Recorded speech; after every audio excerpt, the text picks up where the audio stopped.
नमस्कार, मैं हूं पूजा सिंह। स्वागत है आप सभी का हमारे चैनल पर। दोस्तों, आज छठे चरण के लिए मतदान संपन्न हो गया। यूपी की 14 लोकसभा सीटों के लिए वोट डाले गए।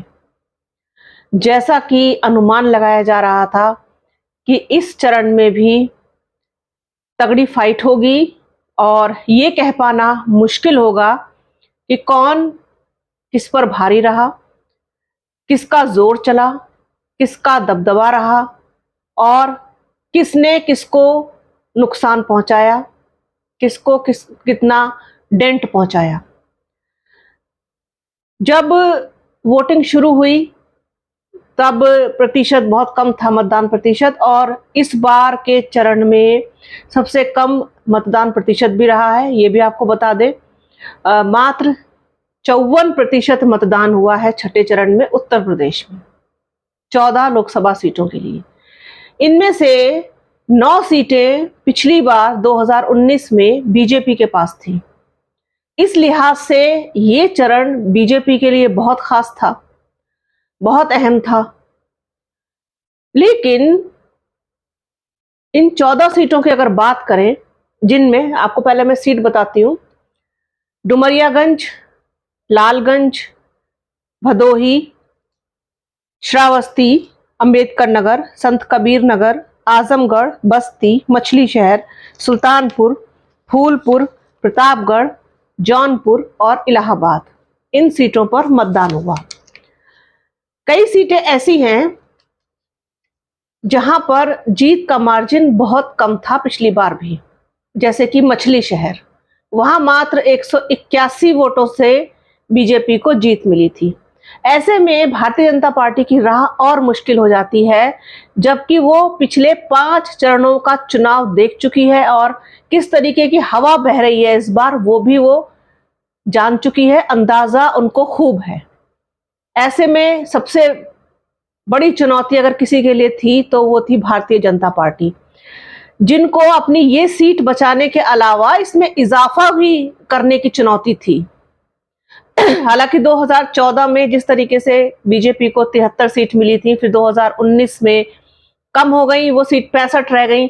इस बार देखने वाली बात ये होगी कि इस बार भारतीय जनता पार्टी को कितना नुकसान होता है और उनको कितनी सीटें इस बार मिलती हैं। जो विशेषज्ञ हैं वो इस चीज को मानते हैं कि इस बार भारतीय जनता पार्टी को बड़ा नुकसान होने जा रहा है और उत्तर प्रदेश में खास तौर पर उनकी सीटें काफी कम होंगी। अब वो कितनी कम होंगी, क्या वो 50 के आंकड़े में रह जाएंगी या फिर 50 से नीचे पहुंच जाएंगी, ये देखने वाली बात होगी। अब ये जो कई सीटें हैं जिन पर आज चुनाव हुआ है, इनमें गठबंधन कई सीटों पर मजबूत लड़ा है, कई सीटों पर बसपा ने भी फाइट दी है। सबसे पहले बात करूंगी जिस पर बसपा ने अच्छी फाइट की है, साथ ही साथ भारतीय जनता पार्टी को और कहीं कहीं पर गठबंधन को नुकसान भी पहुंचाया है।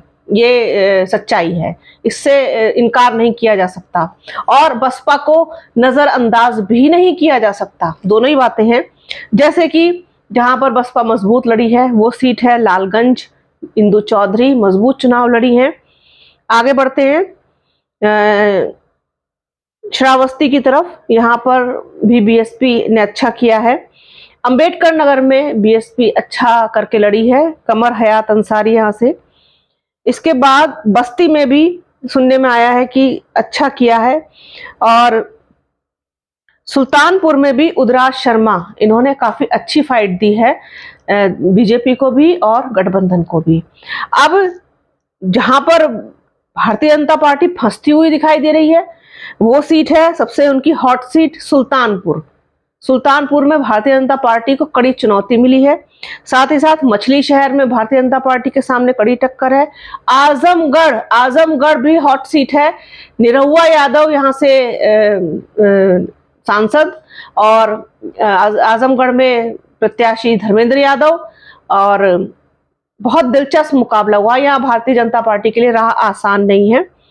साथ ही साथ डुमरियागंज में भी भारतीय जनता पार्टी के लिए आसान राह नहीं है और जौनपुर में भी भारतीय जनता पार्टी के लिए आसान रहा नहीं है। यह मुकाबला त्रिकोणीय है क्योंकि बीएसपी को भी नजरअंदाज जौनपुर में नहीं किया जा सकता। तो कुल मिलाकर के अगर हम इस चीज का पूरा निचोड़ निकालें, अब इलाहाबाद में भी कांग्रेस ने अच्छा किया है, मतलब सीट कांग्रेस के पास थी, गठबंधन ने अच्छा किया है। तो कुछ सीटों पर बसपा, कुछ सीटों पर गठबंधन, कुछ सीटों पर बीजेपी, ये कुल मिलाकर के इस तरीके से कहा जा सकता है क्योंकि कई सीटों पर त्रिकोणीय मुकाबला है, 50-50 जैसी चीजें हैं। अब देखने वाली बात यह होगी कि त्रिकोणीय मुकाबले में फायदा किसको होगा। ये वाला जो चुनाव था ये पूरी तरीके से जातिगत चुनाव था, जाति इस पर यहाँ पर हावी रही, जातीय समीकरण जिसके सही बैठे, सटीक बैठे, वो प्रत्याशी अच्छा कर गया है यहाँ पर। और मतदान प्रतिशत कम हुआ, भीषण गर्मी है, पोलिंग बूथ बहुत दूर दूर बनाए गए जिसकी वजह से वोटर्स को काफी तकलीफों का सामना करना पड़ा। अब ये सब कुछ किस नियत से और किस एजेंडे के तहत किया गया ये तो ईश्वर ही जानता है। तो कुल मिलाकर के मतदान प्रतिशत का कम होना, कई जगह पर भारतीय जनता पार्टी को नुकसान, कई जगह पर इंडिया गठबंधन को, कई जगह पर बसपा को, कई जगह पर बसपा अच्छा लड़ी, कहीं पर गठबंधन बहुत अच्छा लड़ा और कहीं पर बीजेपी के लिए बहुत मुसीबतें हैं। तो कुल मिलाकर के मिला जुला चरण रहा, किसी को भी इसमें क्लीन स्वीप नहीं मिलेगा।